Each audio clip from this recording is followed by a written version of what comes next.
Morning everyone. Good afternoon everyone. Today's topic is electrolyte analyzer. Shall we start? Hello. Hello. Yes, ma'am. The contents are definition, types of measurement. Yes.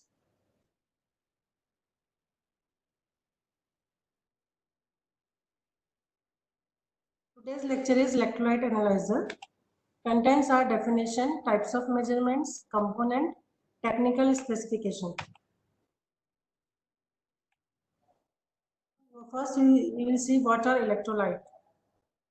Electrolytes are positively and negatively charged molecules called ions that are found within the body cell and extracellular fluids, including blood plasma, urine, and different body fluids. Now, electrolytes play multiple roles in maintenance of body function. These are: first, they sustain osmotic pressure, which controls fluid distribution in the body. It is related to the sodium level. Then, they maintain proper body pH, regulate the function of heart and other muscles. Next, they assist in electron transfer reaction and participate in enzymatic reactions. Some of the disorders associated with electrolyte imbalance include: first, congestive heart failure; second, respiratory alkalosis. When blood pH falls above 7.3, it causes respiratory alkalosis, and respiratory acidosis when blood pH falls below 7.35. Next disorders, diabetes insipidus. Here water loss by the kidney is more, so there will be the specific gravity of the urine is very less. Then gastrointestinal and kidney diseases. Next imbalance is overhydration and dehydration, when water loss is greater than intake or vice versa. These are some disorders related to the electrolytes. So, electrolytes, they are of two types, cations and anions. What are cations? They are having positively charged. So, major cation is sodium. It is present extracellularly, and intracellular cation is potassium. Now, anions include chlorides, bicarbonate. Because of abnormal electrolyte level, can result from or cause various disorders. Their analysis is a key factor in patient diagnosis and treatment. So, electrolyte analyzer measure these electrolytes in serum, plasma, and urine, and also in different other body fluids like pleural fluid, ascitic fluids. We can measure electrolyte in this fluid also. Now, what is electrolyte panel? Electrolyte analyzer measure electrolyte concentration in body fluid, typically in whole blood, plasma, serum, or urine specimen. Electrolyte typically measured by an electrolyte analyzer are called the electrolyte panel, which consists of sodium, potassium, chloride, bicarbonate,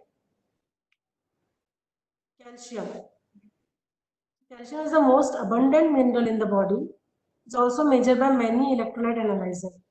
The concentration of ionized calcium, total calcium, or both can be measured in the same body fluid as electrolytes. Some analyzers are specific for giving ionized calcium, and some analyzer can give both ionized calcium as well as total calcium. The sodium is the principal extracellular cation and potassium is the principal intracellular cation, as I told before. A cation is an ion which has a positive charge, an ion has a negative charge. So, different methods of electrolyte analysis. First is flame emission photometry, and next is ion selective electrode. Flame emission photometry, you have seen before. Flame photometry, it is over LCD. Now, a little bit we will do revision. Flame emission photometry can be used to measure sodium, potassium, and lithium. This method is based on the fact that some metallic elements absorb thermal energy. exciting their electron to a higher energy state. As these electrons return to the stable ground, they emit photon light at wavelength characteristic of that particular element and at that intensity is proportional to the element's concentration. I am repeating this again. This method based on the fact that some metallic element absorb thermal energy. Like this sodium, potassium and lithium, they absorb thermal energy. They excite electrons in these elements excite themselves and goes to a higher energy state. Then from higher energy state, when they return to the stable ground state, they emit photons at a particular wavelength that is characteristic of the particular element and at intensities proportional to the element's concentration. So according to that element's specification, either it may be sodium, potassium and lithium, and according to their concentration, they emit energy. And by that, we measure the concentration of these elements. Concentration of the test solution is determined by comparing its signal with that obtained from standard solution. So this is the sample. Rain. This is air from the compressor. Fuel. We are giving fuel. This is the flame. Then from this, the photon or the electron or electrolytes are excited, and when it comes back to its stable state or its normal state, they emit light that is detected by the photodetector. There are different color filter for each analyte measure. The output of photodetector is directly proportional to the concentration of analyte being measured. So what will be the concentration of that analyte? The output of that photodetector will show that. The brighter the flame, the greater the concentration of the analyte.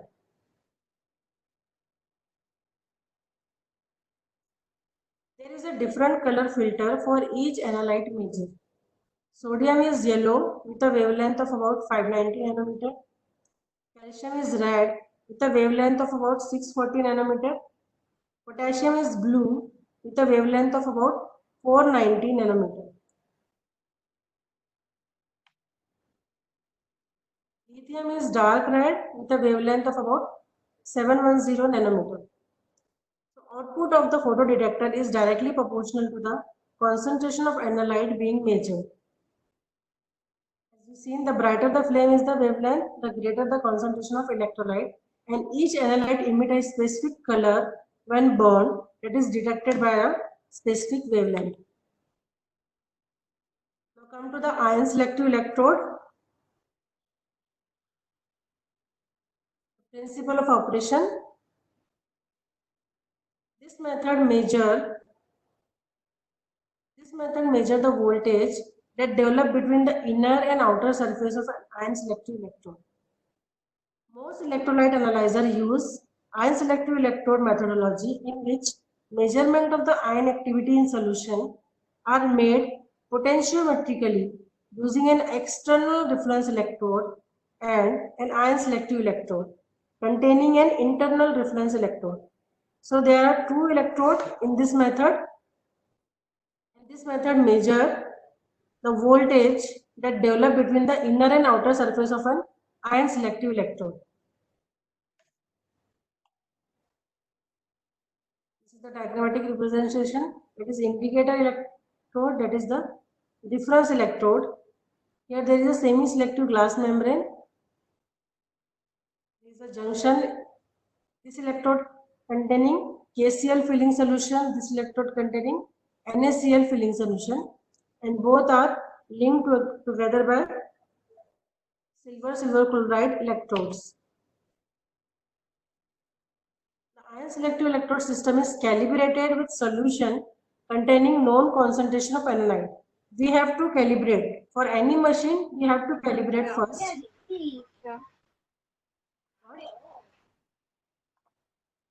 Hello? Hello. Hello. Hello. Is there any problem? Roll number 123. Roll number 123.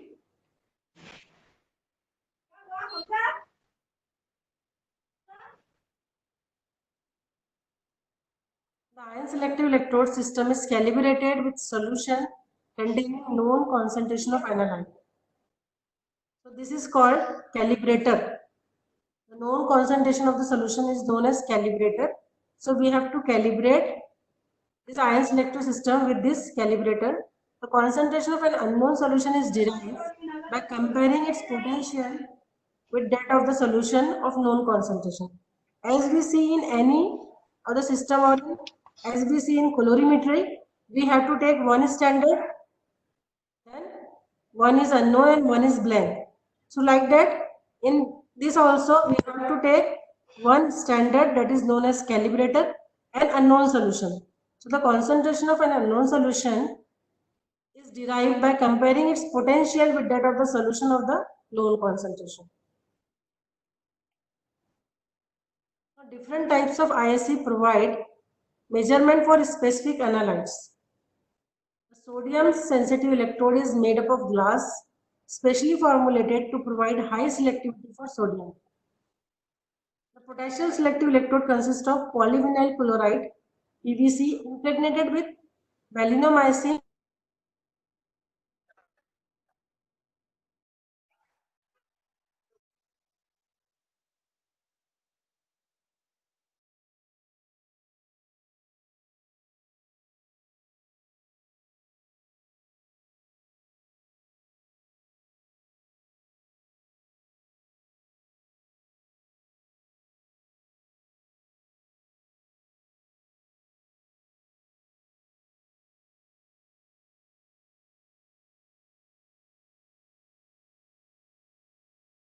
Different electrodes of sodium, potassium, calcium, and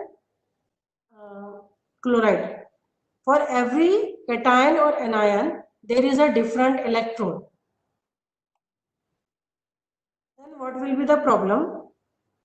Some error observed when using ISE, ion selective electrode, because of the protein coating the membrane, then lack of selectivity or contamination with ions that compete with selected ions.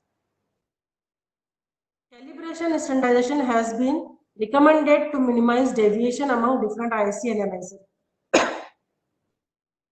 There are problems. To overcome this problem, we have to standardize these instruments by doing regular calibration. So this is the machine having two calibration, calibration 1, calibration 2, and one is waste. These are the reagent compartment. So calibration 1 is used for 1-point calibration, and calibration 1 and calibration 2 both are used for 2-point calibration, and this is the waste. So reagents, what are the reagents that will be there? Electrode module, there are different components. One is reagents. We have seen 3 reagents: calibration 1, calibration 2, and waste. Then electrode module, this is electrode module. Peristaltic pump, this is the pump, peristaltic pump. Sample probe and waste chamber. This is the waste chamber, this is sample probe. So once the machine is shut down or closed, you see this open slot. This is the open slot. So only sample probe is seeing from the outside. Rest of the things are closed inside. So once this cap is down or door is down, only this slot is open, which will give you the sample probe.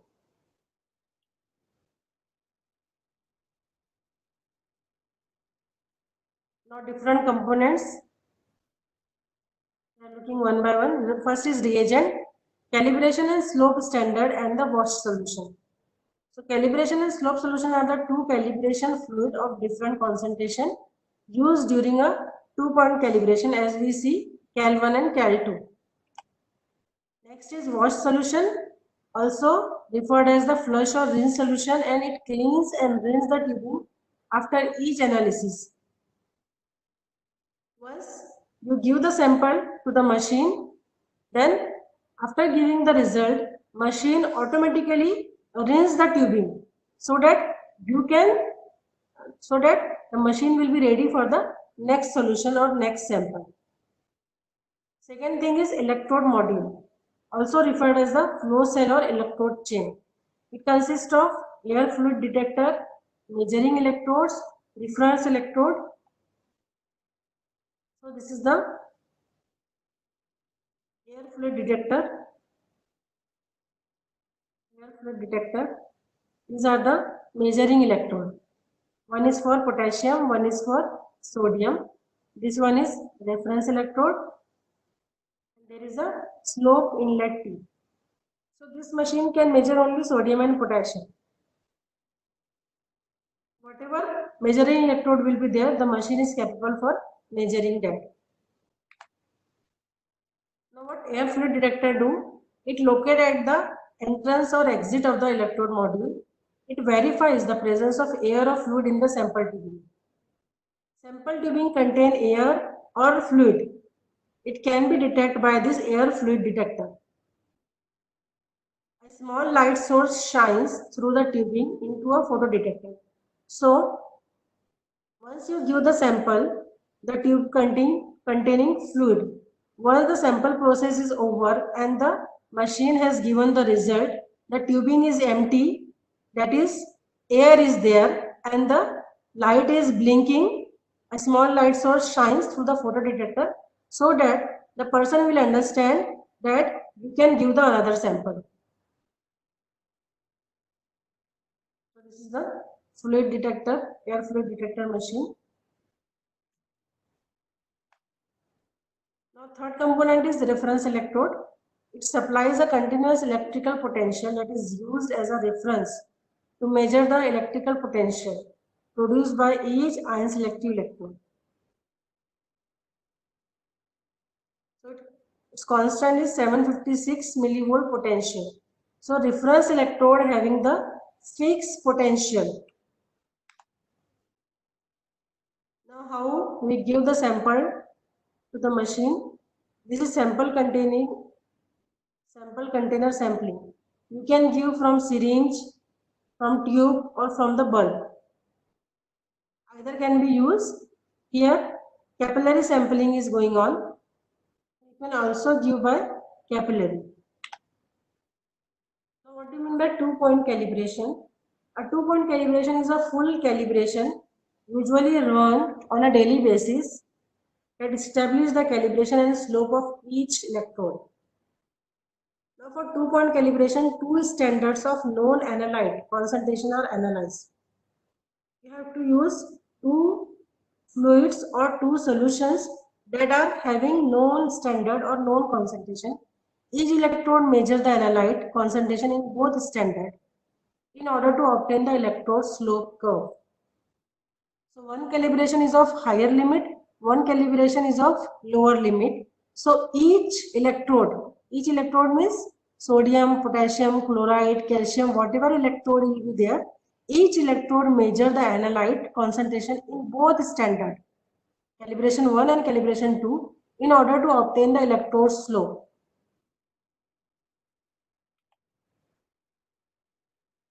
Now 1-point calibration, it used to monitor and correct the instrument for electrode drift. Electrode drift is a gradual change in electrode potential that can adversely affect the electrode performance. So it normally performed prior to every analysis and involve just running the calibration standard through the instrument. It is 1-point calibration. Now what is linearity?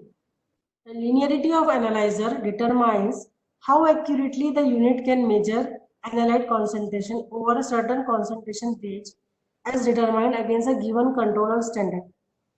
So, suppose the normal range of sodium is 135 to 145 milliequivalent per liter. You have given 2-point calibration. One is of lower value, one is of higher value. Lower value can determine up to the 100 milliequivalent per liter. Higher value can determine up to the 150 milliequivalent per liter. This is the imaginary values I am giving you. So from 100 to 150, 100 to 150 will be the range if the patient's sample concentration of the sodium lies between these two range. We can say that the result is accurate because you have run the 2-point calibration. One is of lower range, another one is higher range, and whatever patient results come in between these two ranges will be of accurate. This is called linearity. So linearity of an analyzer determines how accurately the unit can measure analyte concentration over a certain concentration range as determined against a given control or standard. Instrument with large linear range can analyze sample with a wide range of analyte concentration. So, as I told you, the instrument which has the large linear range can analyze sample with a wide range of analyte concentration without diluting or manipulating them. So, if the linearity is low, means the machine can give result between 125 to 145 only, and if the patient's sample having sodium concentration more than 145, the machine cannot give the result. It just show the higher flag. So in this case you have to dilute the sample. You have to dilute the sample, and then after obtaining the result you have to again multiply manually to give the correct concentration of the patient's sample if the linearity is low. But in case the linearity is high, the machine which has a high linearity, you don't have such kinds of problem. You can do without diluting or manipulating them. So this feature provides a faster turnover of result and may save the operator's time. If the machine has high linearity, you can save your time by avoiding dilution and other manipulation. Now what is specificity? This is the ability of an instrument to measure only the analyte selected. Whatever analyte is selected, instrument should measure only that analyte. It is called specificity. An electrochemical analyzer, in an electrochemical analyzer, this is a function of electrode design and construction. Now, precision, a high degree of precision, which is a measure of how closely a test result can be reproduced. If you run the sample repeatedly, the value should be as close as the previous value. So, a high degree of precision, which is measured of how closely a test result can be reproduced, not only provide a more sensitive determination of changes in the patient condition. So, you can identify what are the minor changes occur in the patient condition if the machine is having high precision. It also reduces the need for duplication testing to verify the accuracy of initial test result. So precision is expressed numerically in terms of the coefficient of variation CV, with a small CV indicating a highly precise instrument. For most of the parameter, the CV is 2.5. So for different constituents or different substance, the CV varies. So if the CV is small, it indicates the high precision of the instrument. Next is stability. Analyzer that give readings with a high degree of precision for extended period of use have very stable calibration curve. So these units may be less costly to operate than analyzer with more reliable curves because they do not require recalibration. So analyzer that give reading with a high degree of precision and for extended period of use have very stable calibration curve. So for again and again sample testing, you have not to do calibration again. This is called stability.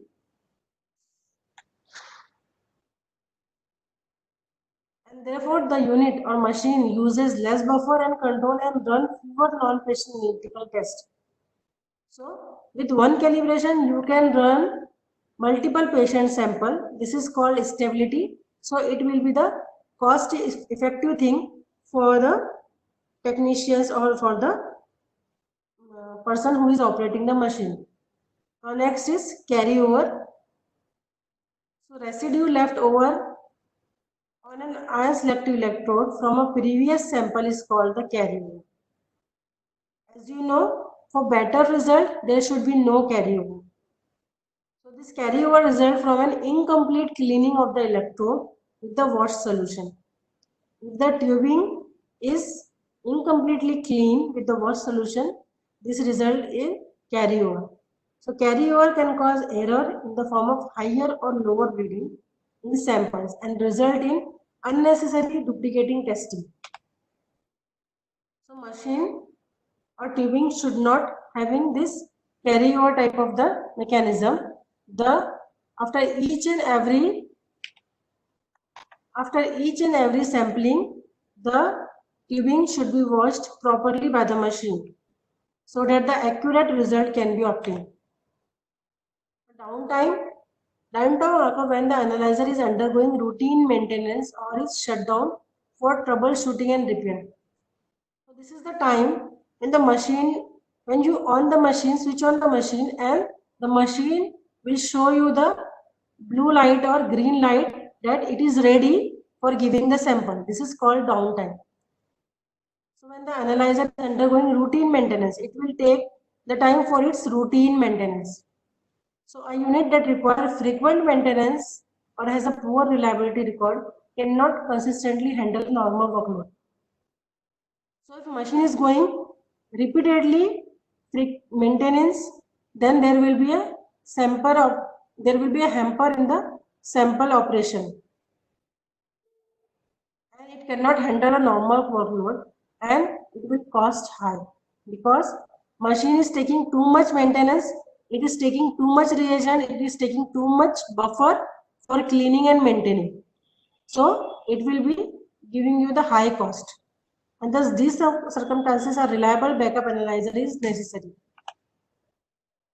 Now, technical features, the machine is having interface as LCD display with backlight and 3 keys or a touch screen keypad. Then analysis principle is direct flow through ion selective electrode. The sample volume, most of the machine require 100 microliter. Sample type will be whole blood, serum, plasma, urine, etc. It can be pleural fluid, ascitic fluid. Sample application from syringe, sample cup, capillary or collection tubes. 60 sample per hour without printout and 50 sample per hour with printout can be given by a machine, standard machine. Now, calibration, automatic 2-point calibration with additional option for carrying out 1-point and 2-point calibration manually. Machine can do calibration automatically, that is 2-point calibration. But if we have a doubt in some cases, so we can also do the 1-point and 2-point calibration manually. If we have doubt of the result, then we can do 1-point, 2-point calibration manually. The machine also have normal reference range, and user can adjust these reference range for all parameters according to their requirement. Now, flagging of the abnormal sample provide easier analysis. And there is a printer inbuilt. These are the models of some electrolyte analyzer.